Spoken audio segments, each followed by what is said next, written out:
Alors Dany, vous quittez la Robertso? Non. Oh ben non, en tant que fille de la Robertso, habitant la Robertso, non, je vais certainement pas la quitter, non. Trop attachée. Vous quittez simplement la Vignette? La Vignette, et pas tout à fait, parce qu'une partie de moi-même reste là quand même. La Vignette, ça s'était prévu déjà, disons, de s'en séparer depuis le moment où j'ai su que ma fille, avec qui je travaille depuis 14 ans, ne reprendrait pas parce que, vu sa situation personnelle, ça lui paraissait trop lourd. Et puis, je pense que quelque part aussi, elle n'avait pas envie de passer derrière maman. Et comme ça lui donne plein de perspectives pour plus tard, peut-être également à la Robertso, qui sait.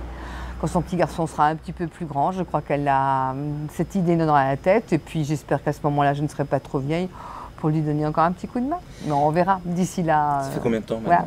Voilà. Ben, la Vignette, ça fait 14 ans. 14 ans. 14 ans, voilà, après Michel. Vous avez réussi à en faire un établissement référent sur le quartier. C'est sympa, c'est vous qui le dites, mais je pense que tout simplement c'est une maison très attachante et puis qui méritait qu'on s'occupe d'elle, hein, vraiment. Pourquoi Cédric Mulot? Pourquoi Cédric? Cédric, je ne le connaissais pas du tout. Et donc, j'ai fait sa connaissance et c'est tout de suite quelqu'un qui m'a d'abord beaucoup impressionnée de par son jeune âge et puis de par cet enthousiasme, cette volonté. Et j'ai retrouvé en lui des traits de caractère et le charisme qu'avait et qu'a toujours Guy-Pierre Baumann, qui a été la personne qui m'a lancée dans la restauration, alors que ce n'était pas du tout mon métier au départ. Monsieur Baumann qui avait également plusieurs restaurants? Qui avait également plusieurs restaurants et qui avait aussi cet extraordinaire esprit d'entreprise que j'ai retrouvé chez Cédric. Et puis surtout cette honnêteté aussi.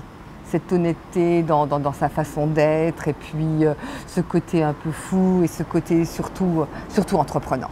Vous avez lu les critiques, les commentaires? Oui, bien sûr. Je peux comprendre parce que c'est vrai que Strasbourg est actuellement dirigé, il n'y a plus beaucoup d'indépendants, il est dirigé par beaucoup de groupes, bien sûr. Mais je pense que Cédric, déjà de par ses 2 établissements étoilés, est vraiment quelqu'un à part. Et pour lui, il a bien pris conscience que la Vignette était une maison qu'il fallait gérer de façon tout à fait autonome. Qu'est-ce que vous lui avez dit au moment où vous avez signé? Est-ce que quand la signature était en bas du papier, qu'est-ce que vous lui avez dit? Oui, je l'ai pris dans mes bras. J'espère qu'il ne m'en voudra pas si j'en parle. Mais je l'ai pris dans mes bras et j'ai dit, tu vois, je te donne ma 3e fille à marier. Tu as intérêt à bien t'en occuper. Et ça fait quoi d'être presque en vacances? Pour le moment, aujourd'hui par exemple, j'en avais pas besoin de moi vraiment au service, donc j'ai déjeuné avec une cliente, chose que je me serais jamais permis de faire avant.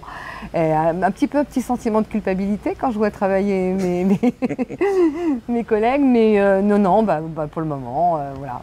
Je suis là tous les jours pour mettre en route Catherine, donc Catherine qui l'a mis en place, qui est sa collaboratrice fidèle depuis 10 ans, qui est une jeune femme de 30 ans.